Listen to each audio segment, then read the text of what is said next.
Good evening, Fin fans, and welcome to another episode of AT Phins News. Today we're going to be discussing the Miami Dolphins' upcoming matchup against the New York Jets at MetLife Stadium this Sunday. So without further ado, let's just get right into it. So let's start by talking about the Miami Dolphins injury report heading into this Sunday's matchup against the Jets. So on the defensive side of the ball, I'm sure you all heard that Christian Wilkins and Adam Van Ginkle have both been nursing injuries throughout the week, so they have been limited. I'm just hoping for both of them to be able to be healthy enough to take the field this Sunday, especially Christian Wilkins. He's been really underrated this whole entire year. A lot of fans are saying that he wasn't worth the pick that they picked a couple years ago. But, I mean, he's progressively got better each week at run stopping. And he's actually highly rated in the PFF rankings as far as interior linemen go. So I would love to see him out there just lessen the blow and not make other people do better this Sunday in order to pull out a victory. So I'm really anxious and hoping to see him out on the field this Sunday to help with run stopping, especially against the New York Jets. The last few weeks, they've been feeding Michael Carter the ball a lot more, and he's really good at breaking tackles. And we can't have that as a defense, so we need that interior lineman in there to stuff the run and not let him gain extra yards after contact.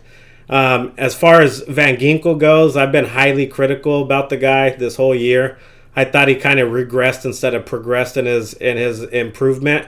But ever since it seems like we started running that cover zero scheme, he's been making plays all over the field, and none more than last Thursday against the Ravens. He played most likely his best game of the year, I would say. He was really consistent. He helped stop the run a lot. He's pretty good at blitzing and making things tough on the quarterback. And that's what we're going to also need for this upcoming game against the Jets. As far as the offensive side of the ball goes, we all know Devontae Parker, he's on the IR, so we won't see him for at least another 2 games.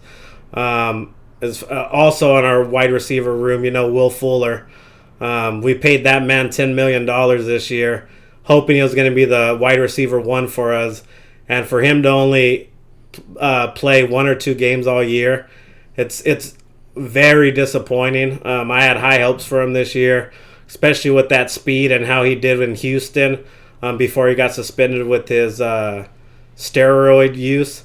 But man, it seems like he's not even wanting to hit the field anymore this year. He's fine collecting that $10 million and not trying to help this team at all win. So of course, don't look for him. As far as our key takeaways for the game this week to get the W, let's start on the offensive side of the ball. We just have to be more consistent, man. Our offense has struggled all year long. We've had Jacoby Brissett in for half the season. We have Tua in for the other half, and it's not on the quarterbacks. We just need a consistent line play. Our line needs to open up holes in the running game. We need to establish the run this game. Take the pressure off of Tua, man. He's nursing his finger issue. He came out and said that it's painful. I mean, obviously, it's his middle finger of his throwing hand. And if you guys all know, you need that middle finger to put zip on the ball in a nice tight spiral. But it's hard for him. It's hard for him with his accuracy as well. So what better way to help him by being able to establish the run, which I'm not holding my breath on. We haven't been able to establish the run all year. I believe we're dead last in rushing offense. So, but if there's any time to be able to establish a running game and put some points up for our offense, since we can barely crack 20 points a game if we're lucky. It's against this Jets defense, man. They're really young. The last few games they've been giving up 30-plus points. They are the worst NFL defense in the entire league. So if there's any week to get right on offense, it's going to be this week. But we just got to be more consistent, man, on offense. We can't get dumb penalties in the most unopportune times. We'll have a good 15-yard play, and then it gets called back on holding. We can't have that. We can't have linemen down the field when they're doing a screen play or an RPO for a quick slant that gets us 20 yards, but it gets called back on a legal man downfield. We're going to have to play disciplined football on offense. Look for Tua to put up some yards. Hopefully he's able to read what the defense is giving him and take full advantage of that defense. And I'm looking for a better offensive output.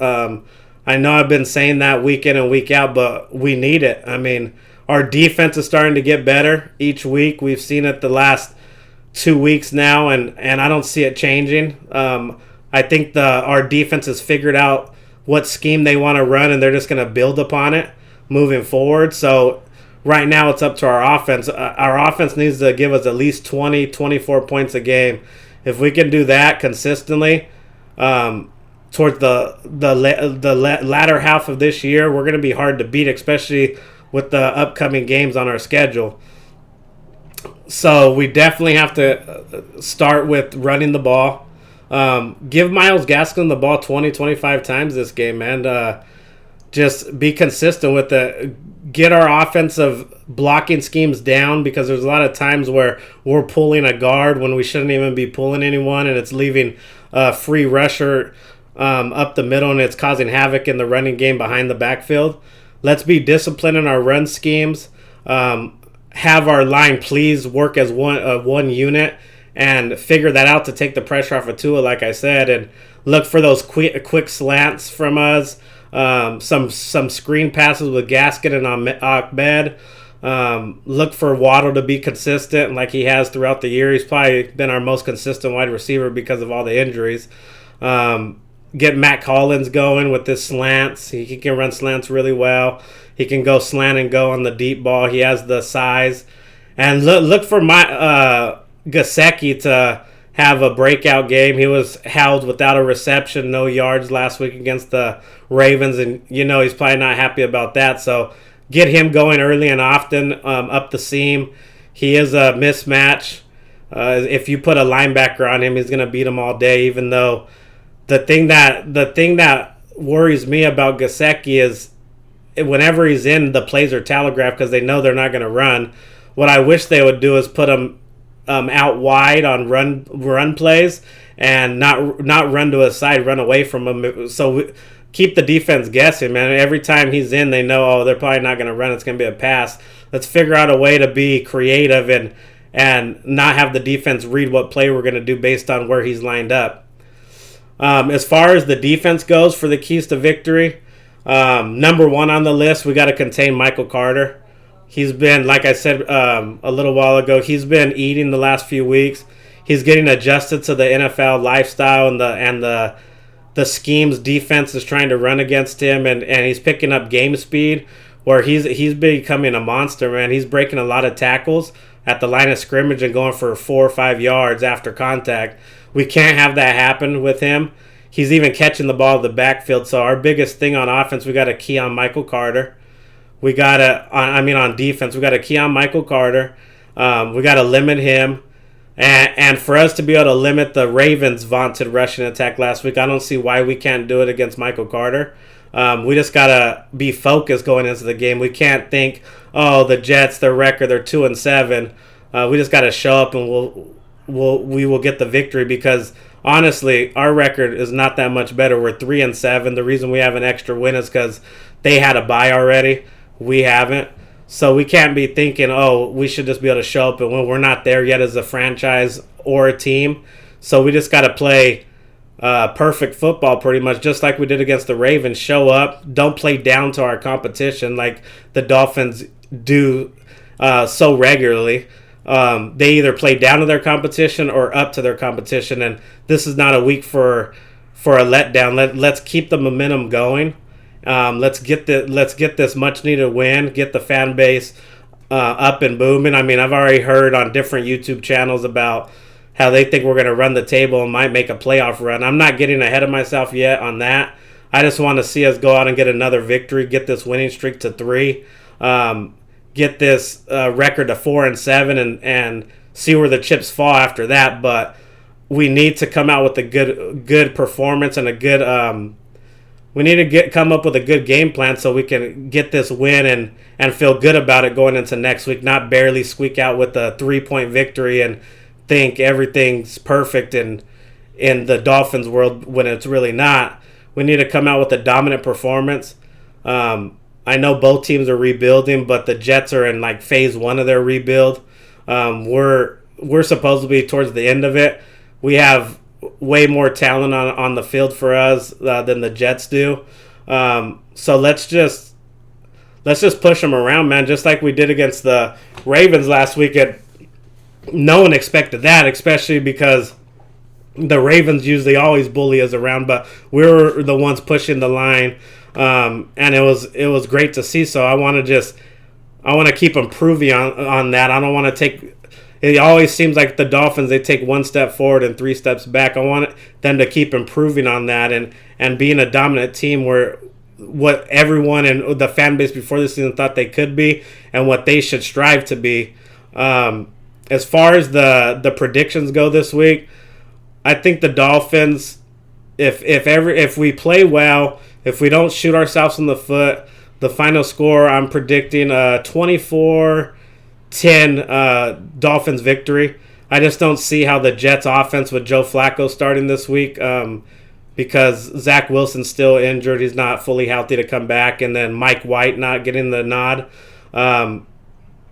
I don't see how Joe Flacco can beat us if our defense is firing on all cylinders like it was last week. Joe Flacco at this time of his career, he hasn't even been in the Jets organization all but a week or two. He got traded there from the Eagles. So, I mean, he at this stage of his career, he doesn't have a huge arm anymore. He likes to dink and dunk a lot.